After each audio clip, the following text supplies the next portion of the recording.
Hello everybody, my name is Jim Gordon. I'm a GP in South Tyneside and I'm one of the clinical directors at South Tyneside Clinical Commissioning Group. We're responsible for planning and for buying health services for our community. I'm really pleased today to be launching the LGBT plus support service. This is a really important and much needed service for our community. Over the course of the last few years, we've had numerous reports of young people being referred into traditional mental health services, places like CAMHS or SIPS or the Life Cycle Service, with issues relating to their sexuality or sexual identity or their gender identity. It was also quite clear that these services weren't always the right place for young people. They weren't able to offer the support, guidance and advice that people with these issues needed. That's why I'm really pleased that we've got this new service in the borough. It's peer-led. That means that it's run by people with lived experience, facilitated by professionals. They know what people have gone through and they're able to offer practical advice. And I know that people find that the most helpful thing. I really do hope that you find this service helpful. It's there to be used, so please use it. They're great people, friendly and welcoming, and waiting to take your call. Hi, I'm Melanie Suda. I'm the manager of the Matrix Young People's Drug and Alcohol Service here in South Tyneside. I've also been involved in the work we've been undertaking around gaps in service provision for our LGBTQ young people. That's put me in a really privileged position. It's allowed me to talk to young people and listen to their experiences. It's also helped me to understand that what we need to do differently in our services to ensure inclusive practice. One person I spoke to was a young woman called Rosie. Rosie came out as trans when she was 15-year-old, and she tells me at that time that there was very little information or acceptance. It was a very scary time for Rosie because at that time Rosie also experienced the loss of her mother.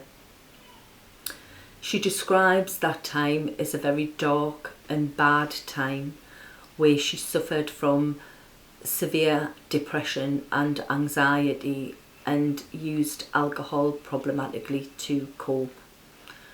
Those circumstances eventually found Rosie being referred to services and coming out to professionals, but then experienced being passed from pillar to post because professionals didn't really know or understand Rosie's needs and compounded her anxieties and distress. Eventually, Rosie was referred to Humankind LGBTQ services in Newcastle. She recalls the relief of that first meeting with a key worker and said for the first time that somebody actually listened and understood exactly what it was that she needed. Rosie believed that that encounter has helped her on a journey of self-discovery, and from the first steps as a true self and coming out to the support that they gave to others, and describes that time as a new life. As time went on, Rosie was supported with a name change. She was referred by Humankind to the gender clinic where medical interventions were provided. Rosie feels that the support that she'd been given by Humankind and the introduction to the support groups of people who were going through the same experience have helped her so much. Rosie is a very brave young woman and tells me that in the last 3 years she has not been drinking, that she's currently doing voluntary work, she has her own place and a car. And that's a real achievement. One of the things that I would like to do is to thank Rosie for sharing her story with us. Rosie's story and other young people's stories are the foundations on which we should build our services. Our services need to ensure that we are open to discussions around identity, sexuality, and make sure that we respond appropriately in meeting these young people's needs. Thank you. Hello, my name is Leah Emerson, Senior LGBT Practitioner for South Tyneside, and I deliver the project on behalf of Humankind.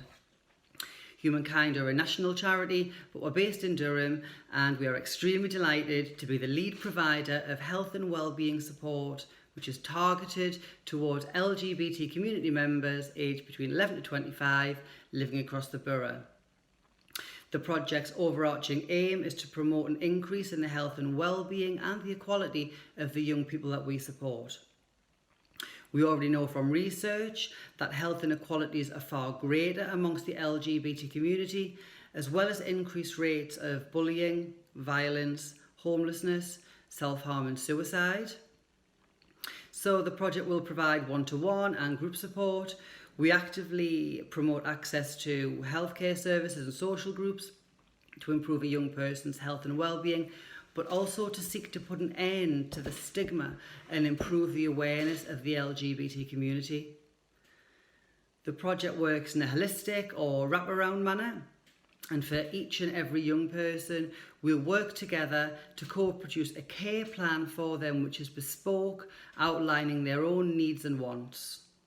Our one-to-one peer support groups are a fantastic way to help improve emotional health and well-being, but also to reduce the sense of isolation that a young person may be feeling when they think that nobody else understands how they feel. Each young person will be able to access our current regular virtual groups so they can meet others from across the North East until we're given the go-ahead to start and facilitate our face-to-face sessions. These groups, in my opinion, are an absolutely fantastic commodity because each group member comes with their own specialist knowledge and understanding of what being LGBT actually means to them.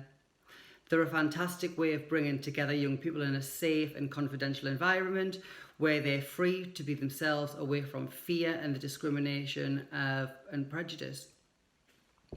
Included in the holistic or wraparound offer of the service, we're also more than happy to work with a young person's friends or family. The more information that we can offer to those who are close to that young person, the better chance that we have in achieving our goals of promoting increased rates of positive health and well-being. In addition, if you're watching this video and you think that your organisation would benefit from any further training or you'd like some more information, that's certainly an option, and I'd urge you to contact us directly. And finally, please, when completing the referral form, I'd ask the referrer to have an open discussion with the young person to explore with them what it is that they would really like support with and what it is that we can make sure we're providing. Also on that form, it's extremely important to make sure that you include the young person's correct pronoun and gender identity. Thank you. So I haven't been accessing this service very long. It was about January, I believe. Me and one of my friends from college decided to give it a try. We've been going through a bit of a rough time at college when we started, so we decided to try something new, see if we could get some support, some advice. So like, when we first went, we didn't know how it was going to be. We didn't know what sort of things were going to happen on that night. We didn't know, obviously, people there. So when we decided to go, we didn't know if it was going to feel a bit awkward or what. But we were welcomed in straight away. It was like they included us, and it felt really nice. We've met some fantastic people. Those who volunteer and who access the service themselves. We've made some really good friends. Yeah, it's nice to talk to people who have the similar problems as you do. Because it's nice to get their aspect on the issue and to get their advice. Yeah, so it's nice for that, but everyone's from a different background, so there's everyone's from either a different college or a different career or different aspects on life, so there's not really any judgment or no judgment.